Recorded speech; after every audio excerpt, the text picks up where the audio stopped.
আঙুল চাটতে চাটতে হাতের আঙুলই না খেয়ে ফেলি। আসসালামু আলাইকুম, কেমন আছেন সবাই? আশা করি সবাই অনেক ভালো আছেন। আলহামদুলিল্লাহ, আমিও ভালো আছি। সকাল থেকেই ভাবতেছিলাম যে কী রান্না করব। মহিলা মানুষের কমন একটা প্রশ্ন যে কী রান্না করব। ফ্রিজ খুলতেই চোখে পড়লো মিষ্টি লাউ। তাই আর দেরি না করে মিষ্টি লাউগুলোকে সুন্দর করে পরিষ্কার করে কেটে এখন নুন হলুদ দিয়ে মাখায় নিচ্ছি। ভাবতেছিলাম যে এটাকে কী করা যায়, ভাজি নাকি ভর্তা। না, ভাজি খেতে একদম ইচ্ছে করছিল না, তাই ভাবলাম একটু বেশি করে ঝাল দিয়ে, পেঁয়াজ দিয়ে, সরিষার তেল দিয়ে বেশ চটকায় ভর্তা করে ভাত খেয়ে নিই। যেই ভাবনা সেই কাজ। আমি ফ্রাই প্যানে সরিষার তেল বেশ করে দিয়ে দিয়েছি, আর এখানে দিয়ে দিলাম মিষ্টি লাউগুলোকে। এপাশ ওপাশ করে হালকা সেদ্ধ করে ভেজে নেব। এতে করে মিষ্টি লাউয়ের মধ্যে সরিষার তেলটা তো ঢুকে যাবেই, আর অন্যরকম একটা স্বাদ চলে আসবে। যদি আপনারা এইভাবে করে খান তাহলে বুঝতে পারবেন যে আমার কথাটা কতটা সত্য। তো যেটা বলার, এখানে এপাশ ওপাশ করে উল্টিয়ে পাল্টিয়ে আমি মিষ্টি লাউগুলোকে সুন্দর করে ভেজে নিচ্ছি। আর এই ফাঁকে বলে ফেলি যে যদি আপনারা আমার ভিডিও নতুন হন তাহলে প্লিজ ভিডিওতে একটা লাইক করে দিবেন, কমেন্ট করে দিবেন, শেয়ার করে দেবেন, আর চ্যানেলে নতুন হলে সাবস্ক্রাইব করে দেবেন। আর আপনি যদি অলরেডি এই কাজটি করে থাকেন আপনাকে অসংখ্য ধন্যবাদ। আমি এই তেলেই কিছু রসুন, কাঁচামরিচ আর একটা টমেটো দিয়ে দিচ্ছি। আমরা তো এমনি মিষ্টি লাউ ভর্তা অনেকেই খেয়েছি, তো এভাবে একবার করে দেখবেন, বেশ ভালো লাগবে।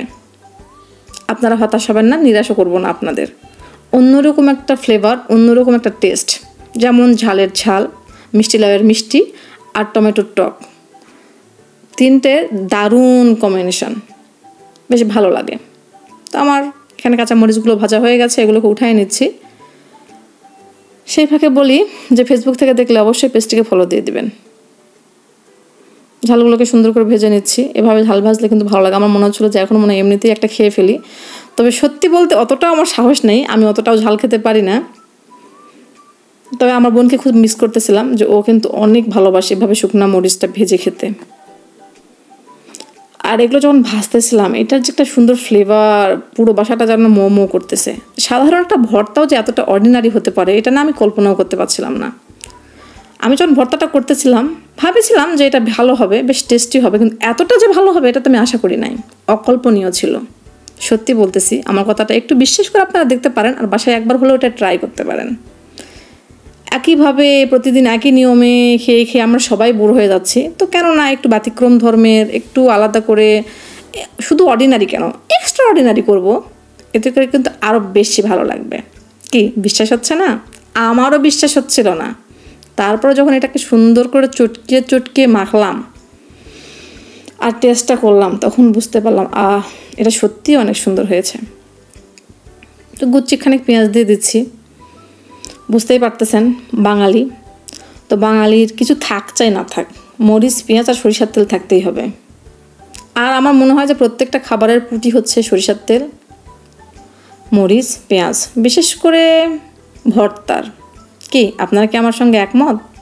একমত হলে টুকুস করে একটু জানাই দিন, ভালো লাগবে আমারও। তো টমেটোটা বেশ গরম আছে, আমি একটু থেতো করে দিয়েছি এটা গরমটা বের হয়ে যাওয়ার জন্য। আর যখন এটা হালকা ঠান্ডা হয়েছে তখন আমি এখান থেকে খোসাটা ছাড়িয়ে এটাকে সুন্দর করে মুছে নিচ্ছি। বেশ কুটকুট করে মুথাই নিচ্ছি। আর বুঝতেই পারতেছেন টমেটো একটু তো সময় লাগে। মুছে নেওয়ার পর আমি এগুলোকেও এই ভর্তার মধ্যে অ্যাড করে দিচ্ছি।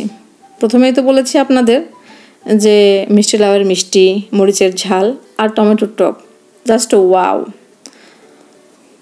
আর এটা কালারটাও মাশাআল্লাহ অনেক সুন্দর আসছে, দেখলেই জিভে জল চলে আসছে আর মনে হচ্ছে কখন খাবো। যাই হোক, ভর্তাটা আমার হয়ে গেছে।